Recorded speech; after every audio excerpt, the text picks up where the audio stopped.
बरेच आम्ही नव्हतो. खुलताबादचं नामकरण रत्नपूर करा अशी मागणी आता जोर धरू लागलेली आहे. मध्ये औरंगजेब आले होते, औरंगजेब गेले, आता खुलताबाद की रत्नपूर असा विषय आलेला आहे. त्याच्यावर तुमची भूमिका काय आहे? कारण सत्ताधारी आमदार आता चंद्रकांत खैरे म्हणाले की रत्नपूर झालंच पाहिजे. त्याबद्दल सर्वप्रथम तर मला हे सांगायचं आहे की एकदा सगळं नाव बदलूनच टाका.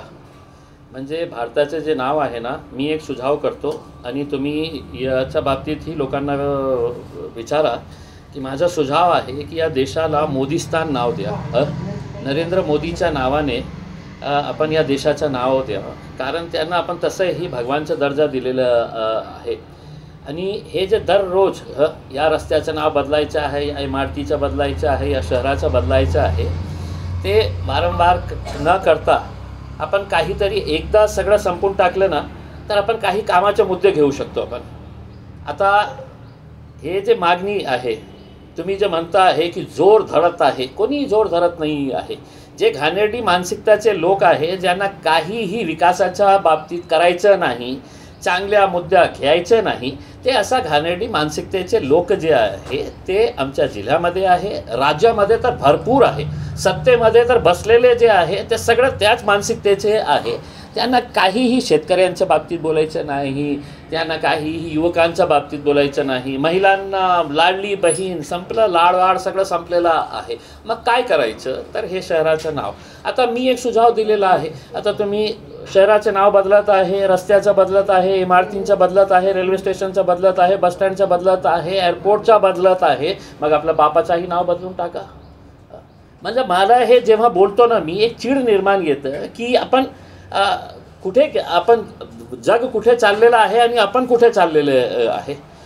आता रिकाम टेकडी जे आहे आपल्या जिल्ह्यातली, ते कुठेतरी जाणार क्रांती चौकला, मला हे पाहिजे, जिंदाबाद जिंदाबाद मुर्दाबाद हे करणार आहे. तर एकदा हे सगळं संपवून टाका. जे जे नाव तुम्हाला ठेवायचं आहे ते ठेवून द्या आणि आम्हाला चांगलं काम करू द्या. सर, नरेंद्र मोदी आहे की तुमची करून मुस्लिमांबद्दल तुष्टीचे राजकारण जातं. म्हणजे याचं मोदीजींचं भाषण ऐकल्यानंतर आपल्याला असं वाटतं की इम्तियाज जलील, तुझा मी विकास करणार आहे, तुझा खूप विकास करणार आहे, पण ते तुझा घर विकून जे पैसे येतील ना त्याच्यातून मी तुझा विकास करणार आहे. वक्फ बोर्डाची जमीन जे आहे ते आहे मुस्लिम समाजातली आहे.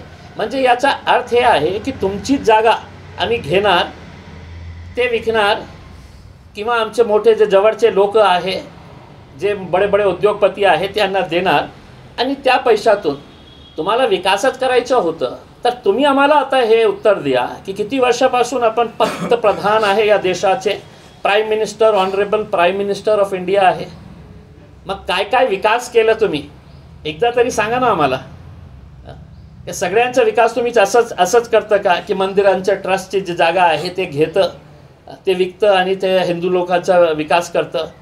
सिखांची जे जागा आहे, जे जैन समाजाची जे जागा आहे त्यांच्या ट्रस्टची किंवा त्यांच्या बोर्डची जे जागा आहे ते आपण विकून आपण हे करतं का? त्यांचा विकास नाही करतं ना, फक्त मुस्लिमांच्या बाबतीत. आणि ठीक आहे, बेटर लेट दॅन नेव्हर. तुम्हाला कमस कम इतकं हे तर झालं मोदीजी की मुस्लिमांचा विकास करायचं आहे. पण हे आम्हाला पटत नाही की जे बिल तुम्ही आणलेले आहे ते फक्त मिसलीड करण्यासाठी मिस्चिवियस एक बिल आणलेलं आहे. फक्त मुस्लिम समाजाची जे उरलेली जे जागा आहे, खऱ्या अर्थाने तुम्ही फक्त ते इम्प्लिमेंट केले असते.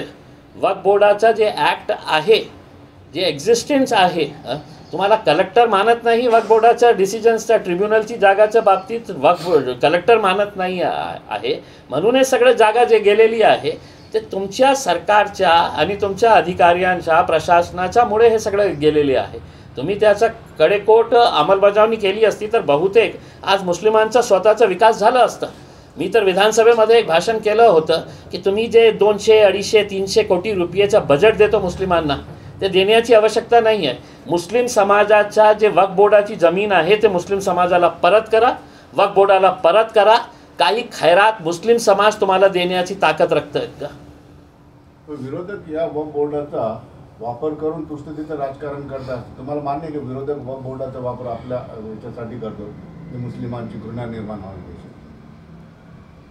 मला असं वाटत नाही आहे की बघा, ते बिल जे आहे तर आम्ही सविस्तर वाचलेलं आहे त्याच्यामध्ये. एक तुम्ही त्याचा एक क्लॉज, एक उदाहरण म्हणून हे सांगतो की समजा तुमच्याकडे खूप प्रॉपर्टी आहे आणि तुम्हाला वाटत असेल की एक मुस्लिम समाजाचं काही ट्रस्ट जे आहे चांगलं काम करत असेल आणि जे जमीन मालक जे आहे जे ते नॉन मुस्लिम आहे, त्यांना हे अधिकार आहे की माझा पैसा, माझी प्रॉपर्टी कोणाला दान करायची. ते सिखाला दान करू शकतं, ते कोणत्या जैन समाजाला ट्रस्टला देऊ शकतं, ते ख्रिश्चन समाजाला देऊ शकतं. त्यांनी या क्लॉजमध्ये असं आणलेलं आहे की नाही, तुम्ही नॉन मुस्लिम जे आहे ना ते मुस्लिम समाजाला डोनेट करू शकत नाही, कितीही चांगलं काम केलं असतं. दुसऱ्या कोणत्याही समाजाला तुम्ही देऊ शकता. म्हणजे अशा प्रकारचे एक कुठे ना कुठे या बिलमध्ये समाजामध्ये तेढ कशा निर्माण करता येईल आणि मुस्लिम समाजाला आयसोलेट कसा करता येईल त्या दृष्टिकोनातून हे बिल तयार करण्यात आलेलं आहे. Okay sir. या मुद्द्यावर मी जास्त बोलत नाही. जे रिकामे लोक आहे, ज्यांना काही कामधंदा उरलेला नाही आहे आणि त्यांचं शिक्षणही चांगलं झालेलं नाही आहे. जेव्हा लोकप्रतिनिधी जेव्हा शिकलेला असतं ना, तर त्याच्या विचारात काय असतं की मी कोणती इंडस्ट्री आणू शकतं, इन्फ्रास्ट्रक्चर आपण कशा डेव्हलप करू शकतं, IT मध्ये आपण काय करू शकतं. ज्याला याच्या बाबतीत काहीही माहीत नाही आहे, त्याला फक्त हिंदू माहीत आहे, मुस्लिम माहीत आहे, दलित माहीत आहे आणि अशा प्रकारचे मुद्दे 400 वर्षे 500 वर्षापूर्वी काय काय झालेला होता त्याला आपण माझ्यासमोर बसलं आणि त्याला आपण विचारलं की सांग आता कोण होते हे. शिवाजी महाराजांच्या बाबतीत तुला काय माहीत आहे, तर त्याला काही माहीत नाही. फक्त हे माहीत आहे की इथे एक मोठा त्यांचा स्टॅच्यू आहे जिथे आपण जाऊन त्यांना हे अर्पण करतं आणि आपल्या भाषणाची सुरुवात यांच्या नावाने सुरू करतं. याच्यापेक्षा यांना काहीही माहीत नाही आहे. म्हणजे त्यांना खऱ्या अर्थाने हे लोक माहीत असले असते, हे महापुरुष, तर अशा प्रकारचे घाणेरडी. पण काय आहे की मोदी साहेबांनी लोकांना कामच दिलेलं नाही आहे, नोकऱ्याच नाही आहे. 80 कोटी लोकांना आज, खूप जबाबदारीने सांगतो, निर्मला सीतारामन देशची फायनान्स मिनिस्टरच्या बजेट स्पीचमध्ये आहे की 80 कोटी लोकांना आम्ही मुफ्त राशन देत आहे. कोण लोक आहे रे बाबा? मग कसला विकास तुम्ही करत आहे की 80 कोटी लोकांना तुम्ही मुफ्त राशन देत आहे. म्हणजे मुफ्त राशन देत आहे, मुफ्त पैसे देत आहे, लाडली बहिणाच्या नावाखाली युवकांना काही पैसे देत आहे, शेतकऱ्यांना काही देत आहे. म्हणजे कुठलाही हे जे इश्यू आहे ना त्याचा विकासाची काही संबंध नाही आहे.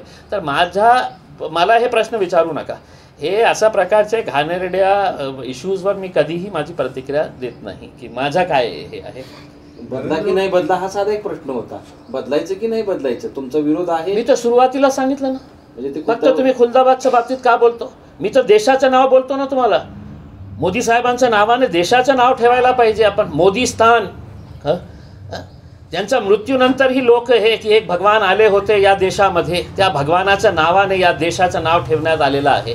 मग सुरुवातीला मी तुम्हाला म्हटलं तुम्ही फक्त मला खुलदाबादच्या बाबतीत का विचारतं? मग मोदी साहेबांना तुम्ही विचारणार का की तुम्ही महाराष्ट्राच्या अहमदनगरमध्ये अहमदभाई चालत नाही, पण गुजरातच्या अहमदाबादमध्ये ते अहमदभाई चालतं तुम्हाला? हिम्मत असेल तर ते अहमदाबादचं नाव बदलून टाका. हे जे घाणेरडी वृत्तीचे जे लोक आहे जे आज मागणी करत आहे, ज्यांचं तुमच्या म्हणण्याप्रमाणे की जोर धरत आहे या मागणीला, त्यांना सगळ्यांना सांगा तुम्ही सत्ताधारी पक्षातले लोक आहे, एक निवेदन घेऊन जा आणि सांगा की साहेब सगळं प्रथम आपण गुजरातची राजधानी अहमदाबादचे आपण नाव आपण बदलणार आहे करके. आहे का हिंमत तुमच्यामध्ये? नाही करणार. तुम्हाला काय आहे एकी लोकल लेवलवर असंच खेळत राहणार आहे. तर फाळणीच्या बद्दल नरेंद्र मोदी यांनी नेतृत्व घेतले, मात्र काही कट्टरपंथी मुसलमानांच्या आग्रहाखातर ही फाळणी झाली. मोदीजी, माझी एक विनंती आहे आपल्याला. फाळणीमध्ये काय झालं होतं, कोण लोकांनी मागणी केली होती, कोणाचा फायदा झाला होता, ते किती वर्ष झाले मोदीजी? फाळणी होऊन किती वर्षे झालेले आहे, किती दशक गेलेले आहे. आता तुम्ही त्या मुद्द्याला पुन्हा उकळून काढत आहे. तुम्ही आणि तुमच्या सरकारमध्ये काही पुढे जाण्याचा रास्ता आहे का नाही की पुढे आम्ही काय करणार आहे, येणाऱ्या 10, 20, 25 वर्षामध्ये आम्ही काय काय करणार आहे. तुम्ही आणि तुमच्या पक्षातल्या लोकांना कधी बाबर आठवतो, कभी औरंगजेब आठवतो, कभी हिजाब तुम्हाला दिसतं, कभी वक्फ तुम्हाला दिसतं. तुम्ही पुढे जा ना. जे झालं होतं ते झालं होतं. जे फाळणीच्या वेळी ज्यांना पाकिस्तानला जायचं होतं ते गेले. मोदीजी, या देशाला आम्ही मान्य केले, आम्ही स्वीकारले, आम्ही या देशामध्ये राहिले, अभिमान आहे आम्हाला या देशामध्ये राहण्याचा. आता तुम्हाला पण इतक्या वर्षानंतर कशाला आपण हिस्ट्री गेली, फिनिश. आता पुढे बघा मोदीजी की पुढे आपल्याला काय करायचं आहे. वक्फचा कायदा हा गरीब मुस्लिमांसाठी आहे, त्याचा फायदा गरीब मुस्लिमांना होणार. मात्र